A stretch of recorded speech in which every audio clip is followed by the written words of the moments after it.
Hey there, I'm Brian Conway from achievesuccess.co.uk and welcome to this video or audio if you're listening to it, where I'm going to talk about sales funnels. Now, I have people often ask me, what do I mean by a sales funnel? I often refer to a sales funnel. Well, there's two types of sales funnels. So let me just go to the whiteboard here and explain what I mean. Now, the first is where your business perhaps has a number of sales opportunities. I often refer to that as a pipeline of opportunities where people have requested pricing or quotes from you and things like that. And over a period of time, you will manage those opportunities, and a number of them, at the end of the day, you will close here and they will become a paying customer of yours. And throughout this funnel, you are managing that opportunity. You are looking at things like the customer's available budget, who the decision makers might be, what business outcome they're going to realize, and putting together a return on investment calculation. And you might be negotiating terms and conditions and all that sort of stuff. But the close is made, the payment and money comes into your business at the end of that process. Now, that's one type of sales funnel, but that's not my favored type of sales funnel. The type of sales funnel I want to talk about is one where you're making money much earlier in the process. So let's say this is our time scale here.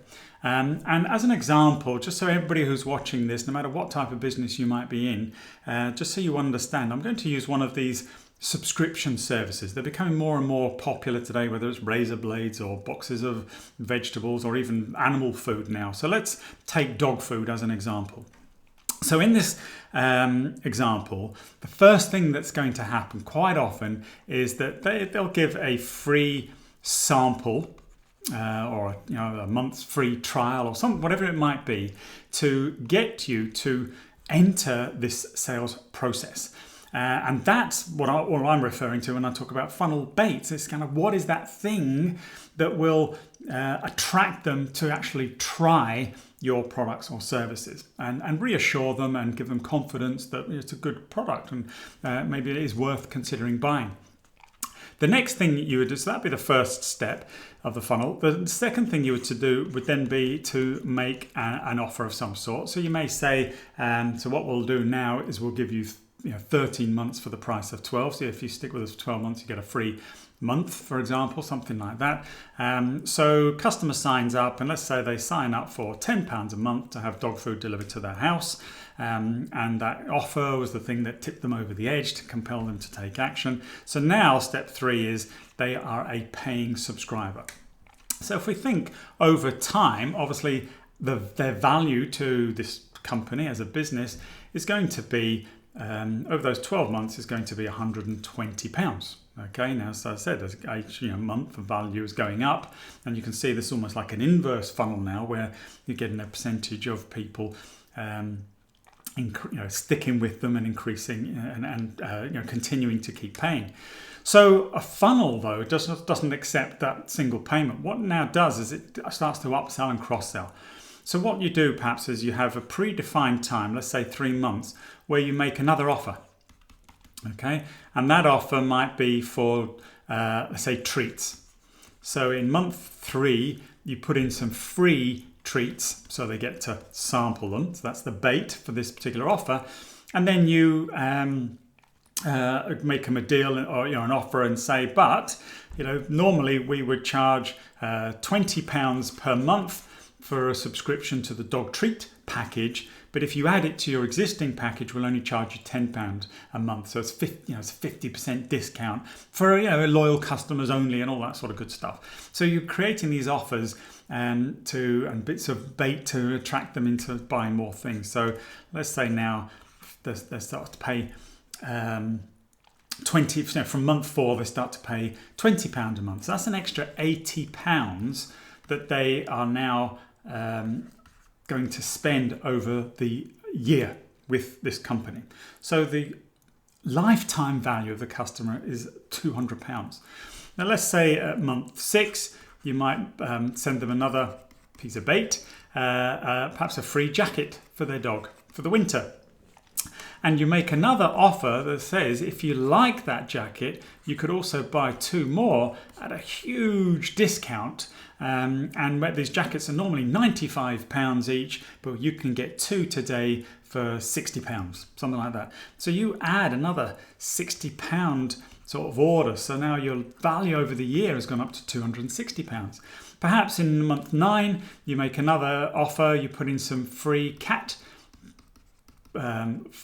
treats or food, let's say, and because a percentage of the people that have a dog will have a cat, and now they've got to know you and like you. Perhaps you found out that they have a cat.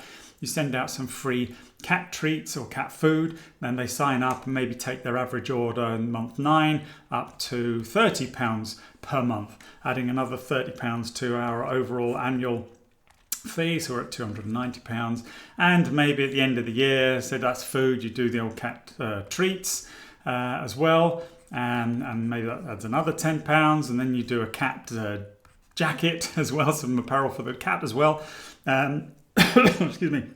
And there's another order made at the close end of the year, like the 12-month anniversary. So maybe in total, this figure is £300 for the year, based on you giving away 1 free sample of your dog food. And that's a sales funnel. It's that process, that methodical and calculated process that looks at upselling and cross-selling, but getting somebody into your funnel to start with.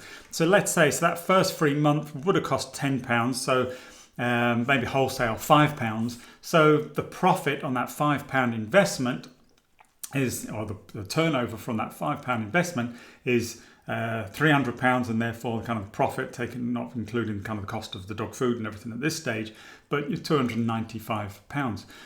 So that's the point of this process. It's knowing what you can sell.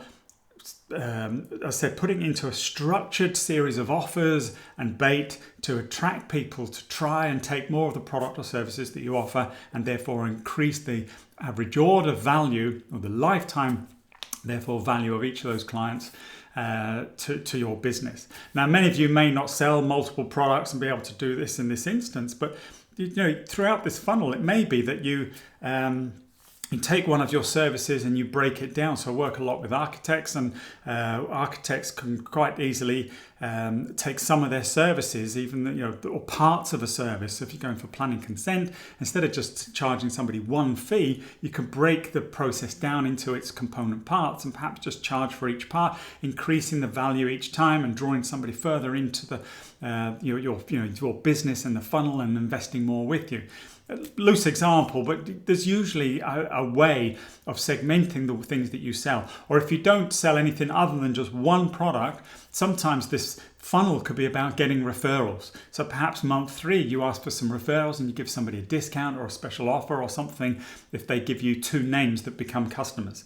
You see this a lot as well. But again, it's a structured process. And what happens as you go through here is you start to track what percentage conversion rates you get on each of these deals, and maybe you can start to tweak the offer ever so slightly to increase the conversion and the people that take you up on each of those offers, and therefore increasing the value as they come through this process. So that's what I often referring to when I talk about a sales funnel. What is it you can promote freely or cheaply to get somebody into your world that then allows you to be able to sell, gets them to know you, like you and trust you, and gives you the opportunity to be able to sell more and more things to them. So I trust that makes sense, and I hope you got great value from that. And please take it away and think about how you might apply that to your own business or your own sales process. This works for salespeople as well as it does for companies. So please comment, like, share, all the usual things. Please subscribe if you're not already, or follow me depending where you're watching this. But please leave a comment, ask me any questions. More than happy to answer them and cover them in these free training sessions. I'm Brian Conway. I look forward to seeing you again soon. Bye-bye.